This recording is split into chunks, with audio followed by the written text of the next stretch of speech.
Você provavelmente já ouviu falar sobre criptomoedas, ou pelo menos sobre Bitcoin. Mas a verdade é que a maioria das pessoas não faz a mínima ideia de como tudo isso começou. Hoje eu vou te contar a história da criptomoeda mais importante, revolucionária e antiga do mundo, o Bitcoin. E para entender isso, precisamos voltar no tempo. Muito antes do Bitcoin existir, lá na década de 90, programadores, criptógrafos e economistas já desconfiavam do sistema financeiro tradicional. Eles perceberam algo preocupante: um sistema onde governos e bancos podem imprimir dinheiro sem limites, inevitavelmente gera inflação, crises financeiras, perda de poder de compra e concentração de poder. Enquanto a população trabalhava e economizava, o dinheiro perdia valor silenciosamente ao longo do tempo. Além disso, existia outro problema: a falta de transparência. As pessoas precisavam confiar cegamente em bancos, governos e instituições, sem poder auditar o sistema de verdade. Foi então que surgiu uma pergunta que mudaria a história: e se existisse um dinheiro digital que não dependesse de bancos ou governos? Um dinheiro escasso, seguro, descentralizado e resistente à censura, impossível de falsificar e auditado publicamente por qualquer pessoa no planeta. Um sistema financeiro baseado na confiança não em pessoas, mas em matemática, código e criptografia. Naquele momento, poucos imaginavam, mas a ideia que começava a nascer mudaria para sempre a história do dinheiro. Tentaram criar moedas como Digicash, eGold e Hashcash, mas todos tinham o mesmo problema: eles dependiam de bancos, empresas ou governos, ou seja, continuavam presos ao mesmo sistema. E existia um obstáculo ainda maior: o Double Spending, ou seja, o gasto duplo. Imagine poder copiar dinheiro digital como você copia uma foto no celular. Se isso fosse possível, o dinheiro perderia completamente o valor. Durante quase 20 anos, ninguém conseguiu resolver esse problema, até que em 2008 isso mudou.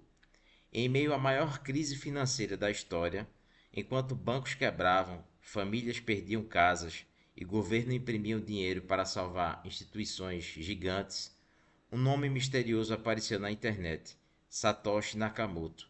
No dia 31 de outubro de 2008, Satoshi publicou um documento de apenas 9 páginas, o famoso White Paper do Bitcoin.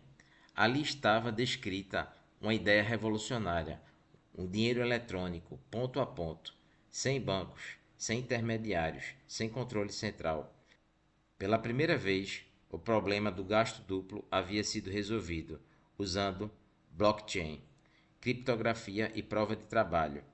Mas existia outro detalhe que mudava tudo: o Bitcoin teria um limite máximo de apenas 21 milhões de moedas.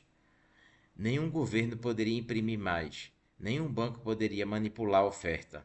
Era o nascimento de um dinheiro verdadeiramente escasso. 2 meses depois, no dia 3 de janeiro de 2009, Satoshi Nakamoto minerou o primeiro bloco da rede, o bloco Gênesis, e dentro dele deixou uma mensagem escondida: Chanceler à beira do segundo resgate aos bancos. Aquilo era um recado. O Bitcoin nasceu como resposta direta ao sistema financeiro tradicional, um sistema onde bilhões são impressos do nada, enquanto a população paga a conta através da inflação. No começo, o Bitcoin não valia absolutamente nada. As primeiras transações eram apenas testes entre programadores. Até que aconteceu algo histórico. Em 2010, um programador comprou 2 pizzas por 10 mil bitcoins. Hoje, essas pizzas valeriam bilhões de dólares. Mas aquele momento provou algo muito maior: o Bitcoin poderia funcionar como dinheiro real. E então tudo começou. As primeiras corretoras surgiram. O preço do Bitcoin começou a subir e o mundo passou a prestar atenção. Mas a história do Bitcoin nunca foi fácil. Hackers, crises, ataques da mídia, governos. quedas de mais de 80%. Muitas vezes disseram: o Bitcoin morreu, mas ele sempre voltou mais forte.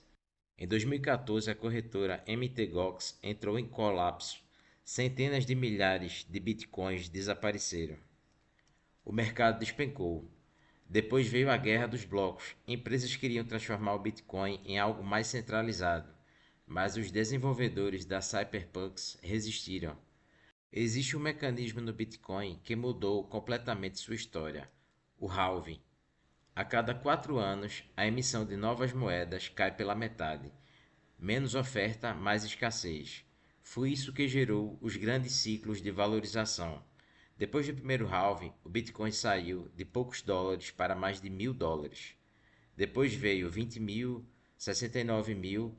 Em 2020, empresas como MicroStrategy começaram a comprar bilhões em Bitcoin. Em 2021, El Salvador se tornou o primeiro país do mundo a adotar o Bitcoin como moeda oficial. Em 2025, houve uma expansão significativa dos ETFs de criptomoedas. Vários países, como Estados Unidos e China, se tornaram grandes detentores, e o Bitcoin chegou a ultrapassar os $126.000. Se tornou inevitável, porque o Bitcoin não é apenas tecnologia, ele representa algo muito maior: o direito de possuir seu dinheiro sem pedir permissão, com liberdade e segurança. Mesmo depois de 16 anos, o Bitcoin continua crescendo.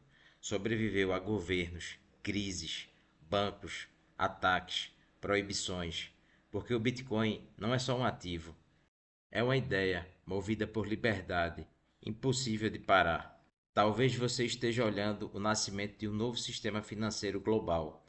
Assim como poucos entenderam a internet nos anos 90, poucos entendem o Bitcoin agora. A pergunta é: quando o mundo inteiro perceber o que está acontecendo, você vai assistir de fora ou vai fazer parte da história? Se inscreve no canal, ativa o sininho e acompanha os próximos vídeos, porque isso está apenas no começo.